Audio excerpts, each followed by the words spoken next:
El encuentro en Pascagoula.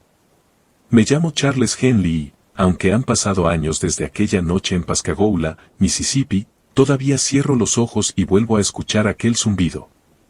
Era octubre de 1973. Mi amigo Jacob y yo estábamos en el muelle, pescando después del trabajo. Era una noche tranquila, apenas el agua salpicando contra la orilla y el sonido lejano de los grillos. Estábamos relajados, hasta que sentimos un cambio en el aire, una presión sutil, como si algo invisible nos rodeara. De repente, un resplandor azul iluminó el río. Al voltear, vimos una nave flotando sobre el agua. No era como nada que hubiéramos visto antes, alargada, sin ventanas visibles, con una luz pulsante que parecía envolverla en una neblina brillante. Antes de que pudiéramos reaccionar, escuchamos un zumbido profundo, y nuestras extremidades se sintieron pesadas, paralizadas. Quisimos gritar, pero nuestras voces no salían. Desde la nave descendieron 3 figuras. No eran como los típicos extraterrestres de las películas. Medían casi 2 metros, sus cuerpos eran de un color grisáceo con una piel áspera, casi como de elefante. Sus cabezas eran extrañas, sin ojos visibles, solo una especie de hendiduras donde deberían estar. Sus manos eran alargadas y terminaban en pinzas, como si fueran más máquina que ser vivo. Se movían de forma torpe, pero segura, como si el ambiente no fuera el suyo y estuvieran acostumbrándose a la gravedad terrestre.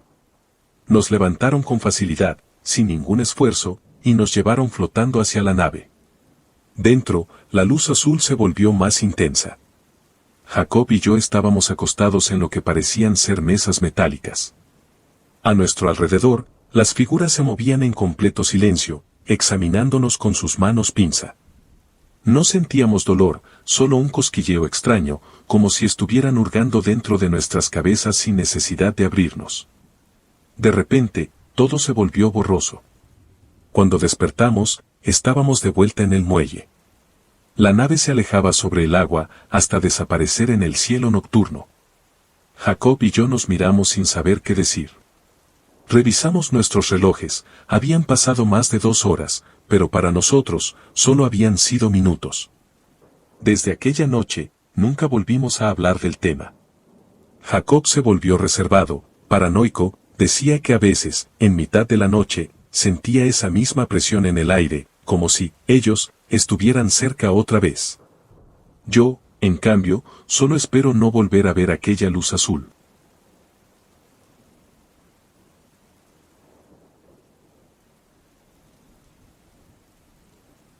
La noche de los duendes de Hopkinsville.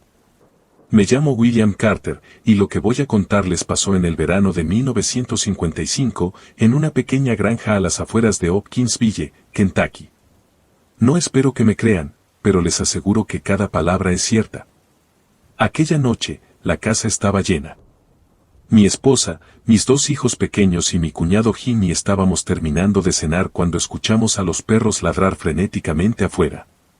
No era un ladrido normal, era un sonido de puro terror. Me levanté de la mesa y tomé mi escopeta, pensando que tal vez un coyote o un mapache se había acercado demasiado a la casa. Cuando abrí la puerta y apunté la linterna al patio, lo vi. A unos 10 metros de la casa, una pequeña criatura se quedó paralizada en medio del campo.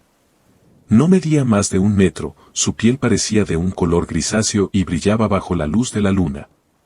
Tenía unos ojos enormes, completamente negros y sin párpados, y sus orejas eran largas y puntiagudas. Sus brazos eran delgados pero extrañamente largos, con manos que terminaban en garras afiladas. Por un momento pensé que se trataba de un niño con algún disfraz, pero cuando la criatura inclinó la cabeza de una forma antinatural y se movió con una rapidez imposible, sentí que la sangre se me helaba. Mi cuñado salió corriendo detrás de mí y apenas vio la cosa, disparó sin dudarlo. El sonido de la escopeta retumbó en la noche, pero la criatura no cayó. En lugar de eso, saltó hacia atrás de un solo movimiento y desapareció entre la maleza. Unos segundos después, escuchamos un rasguño en el techo. Mi esposa gritó y nos metimos de inmediato a la casa, asegurando puertas y ventanas. Desde adentro, podíamos oír pasos sobre el techo, como si algo ligero estuviera caminando allá arriba. Luego, escuchamos más ruidos en el patio trasero. No era solo una de esas cosas, eran varias. A través de la ventana, los vi moviéndose en la oscuridad. Eran al menos 4, tal vez 5. Se deslizaban como sombras, con movimientos ágiles e impredecibles.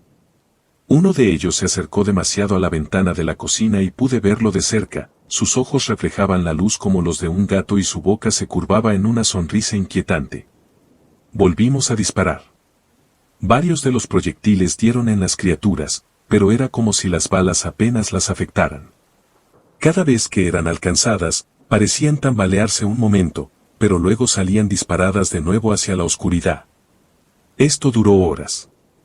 Cada vez que pensábamos que se habían ido, volvían a aparecer. Golpeaban las paredes, arañaban las ventanas, corrían por el techo. No sé cómo, pero logramos resistir hasta que el primer rayo de sol apareció en el horizonte. En cuanto amaneció, salimos corriendo de la casa y manejamos hasta la estación de policía. Cuando los oficiales llegaron a la granja, encontraron señales de los disparos, marcas extrañas en la tierra y en el techo, pero ni rastro de las criaturas. Esa fue la última vez que los vimos, pero nunca volví a dormir tranquilo en esa casa. Porque en lo más profundo de mi ser, sé que aquellos seres siguen ahí fuera, esperando.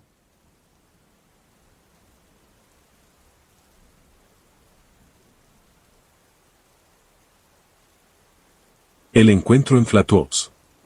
Me llamo Henry Wallace y lo que vi en septiembre de 1952 en Flatwoods, Virginia Occidental, sigue persiguiéndome hasta el día de hoy. No sé si era de este mundo, pero les aseguro que no era humano. Aquel anochecer, yo y 2 amigos, Tommy y Bill, estábamos ayudando a la señora Johnson en su granja.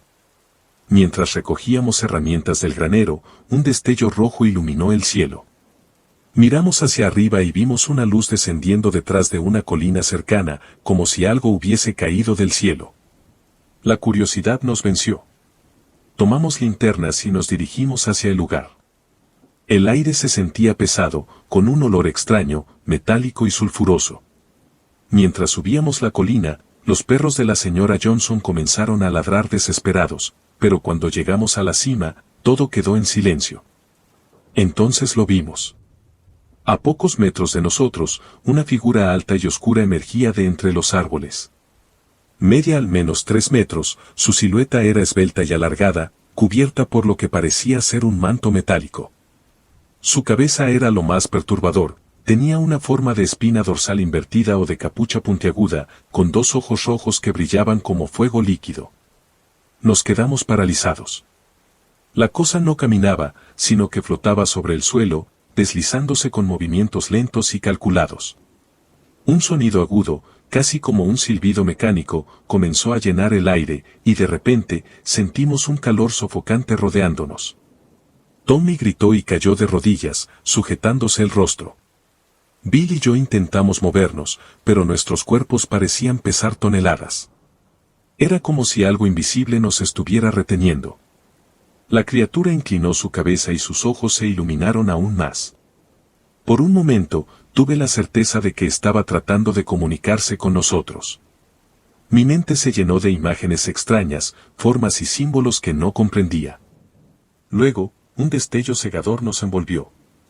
Cuando recobré la vista, la criatura ya no estaba. Tommy estaba temblando en el suelo y Bill jadeaba como si hubiera corrido kilómetros. Salimos de ahí lo más rápido que pudimos y nunca más volvimos a hablar de esa noche. Tommy dejó el pueblo poco después, y Bill sufrió de terribles pesadillas durante años.